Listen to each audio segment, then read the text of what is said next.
Hi guys, I'm back.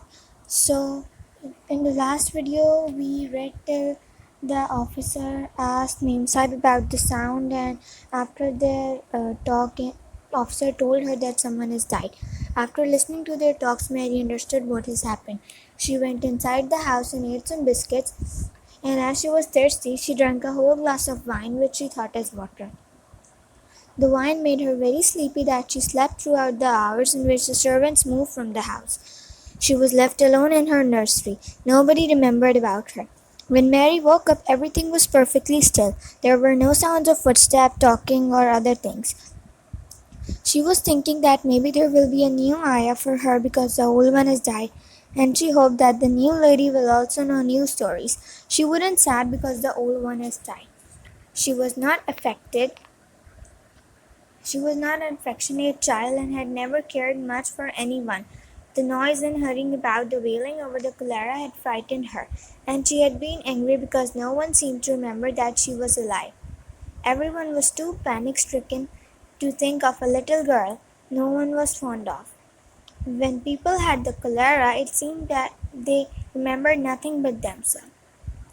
But if everyone had got well again, surely someone would remember and come back to look for her. But no one came, and as she lay waiting, the house seemed to grow more and more silent. She heard something rustling on the matting, and when she looked down, she saw a little snake gliding along, watching her with eyes like jewels.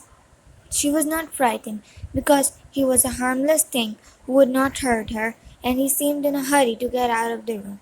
He slipped under the door as she watched him. "How queer and quiet it is," she said. "It sounds as if there was no one in the bungalow but me and the snake."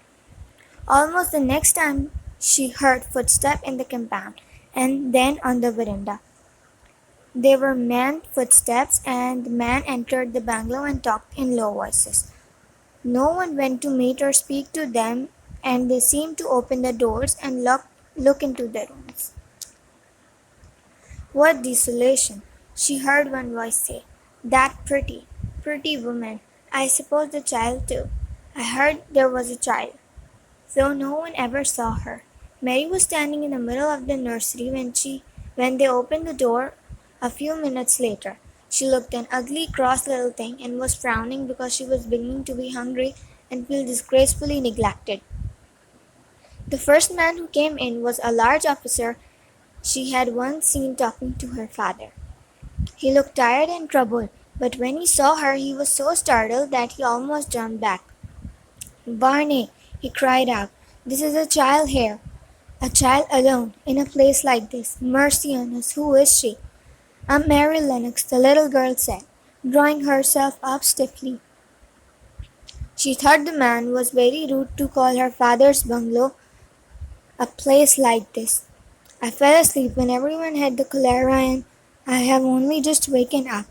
Why does nobody come?" "It is the child no one ever saw," exclaimed the man, turning to his companions. "She has actually been forgotten." "Why was I forgotten?" Mary said, stamping her foot.